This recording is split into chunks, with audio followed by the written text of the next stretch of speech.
Hi friends, welcome to my channel wrestling बादशाह। मैं हूँ यश। तो इस वीडियो में हम बात करेंगे ऐसी थिंग्स के बारे में जो the big dog Roman Reigns ने अकम्प्लिश नहीं की है WWE में। तो दोस्तों, आज है the big dog Roman Reigns का 35th बर्थडे और ये एक स्पेशल वीडियो होने वाली है उनके नाम, जहाँ पर हम बात करेंगे उनके अच्छे थिंग्स के बारे में एंड ऐसी थिंग्स के बारे में जो रोमन रेंस को अब तक अकम्प्लिश करनी है इन दी WWE। First of all, a very happy birthday to Roman Reigns from Wrestling Badshah Yash and all the Badshah squad. दोस्तों, अब बात करें रोमन रेंस की, तो रोमन रेंस करंट जनरेशन में सबसे बड़े सुपरस्टार है। बात करें ड्रॉ की, बात करें मर्चेंडाइज सेल्स की, बात करें लुक्स की, करिश्मा की, इंटेंसिटी की एंड तगड़े मैचेस की, रोमन रेंस हर चीज में बेटर है। एंड इवन लेजेंड्स जो है, Ric Flair, Goldberg, John Cena and many more, उन सभी ने प्रेस किया है रोमन रेंस के लिए। एंड रिक फ्लेयर ने तो ये कहा था कि अगर वो मैच कर सकते थे रोमन रेंस के साथ तो वो जरूर करते, बट अभी उनकी एज की वजह से वो नहीं कर पाएंगे ये मैच। तो सारी चीजें हैं रोमन रेंस के पास to be the top star of WWE and even a top star in the current generation. आपको पता ही होगा कि रोमन रेंस जब ल्यूकीमिया के बाद चले गए थे WWE से, तभी कुछ महीनों तक रोमन रेंस की जगह सेथ रॉलिंस को बनाया गया था फेस ऑफ द WWE। तभी WWE पूरी तरह से डूबने ही वाली थी और इसीलिए रोमन रेंस को बहुत जल्द बुलाया गया। यहाँ पर दिख सकता है कि रोमन रेंस के बिना सेथ रॉलिंस या कोई और कंपनी कैरी नहीं कर सकता और कंपनी को प्रॉफिट एंड रेटिंग्स नहीं ला सकता। सिमिलरली अभी की सिचुएशन देखा जाए तो रोमन रेंस रेसलमेनिया के बाद से अब तक आए नहीं है WWE टेलीविजन पर।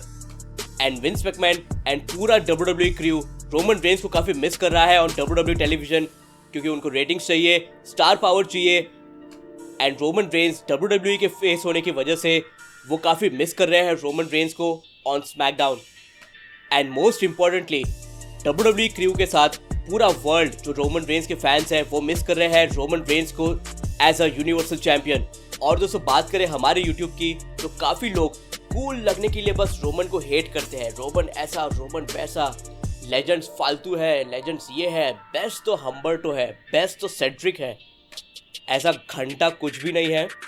और जो लोग रोमन रेंस को बोलते हैं मैं तो इतना पसंद नहीं करता रोमन रेंस को, रोमन रेंस के फैंस ऐसे हैं, रोमन रेंस के फैंस वैसे हैं, रोमन रेंस बेकार है, वही लोग के चैनल्स रोमन रेंस के नाम पर इतने आगे बढ़े हैं। सभी ने पैसे छापे हैं, व्यूज छापे हैं एंड अभी भी बड़े वाले चैनल्स भी रोमन रेंस को डालते ही रहते हैं थंबनेल में, उनके नाम से व्यूज एंड मनी छापते ही रहते हैं।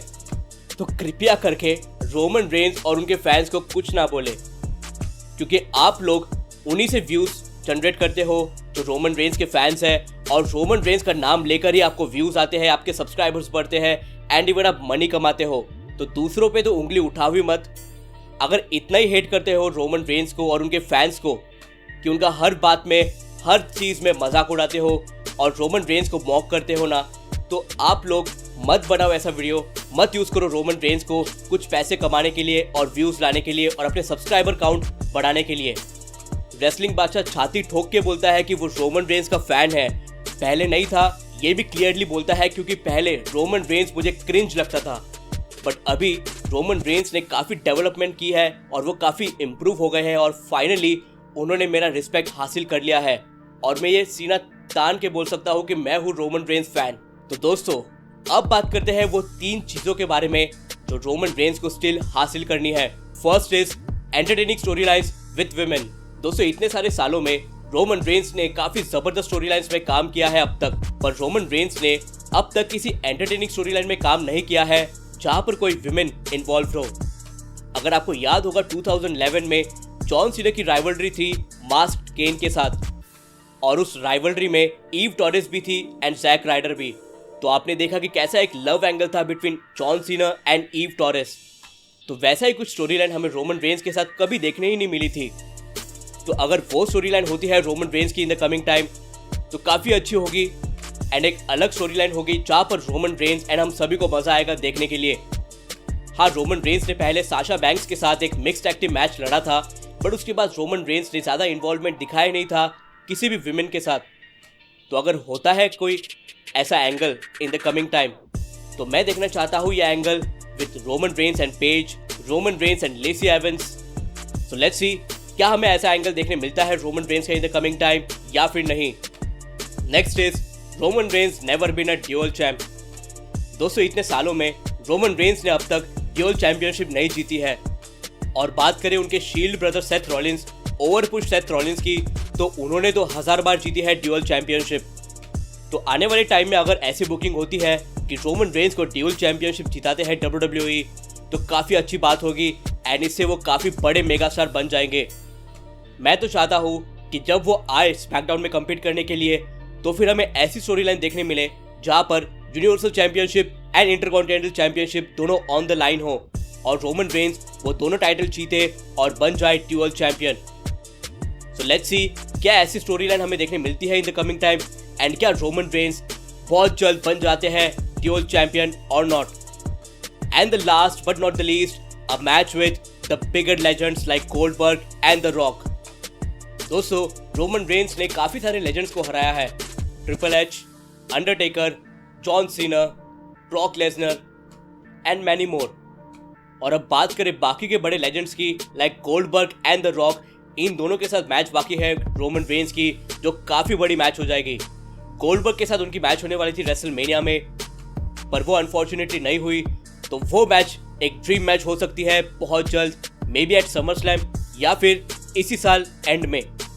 ये भले ही शॉर्ट मैच होगी बट ये मैच काफ़ी ठासू होगी, कम मिनट्स की होगी, बट उस मैच में काफ़ी सारे एक्सप्लोसिव स्टफ हमें देखने मिलेंगे, जैसे ब्रॉक लेसनर वर्सेस गोल्डबर्ग की तगड़ी मैच थी रेसलमेनिया 33।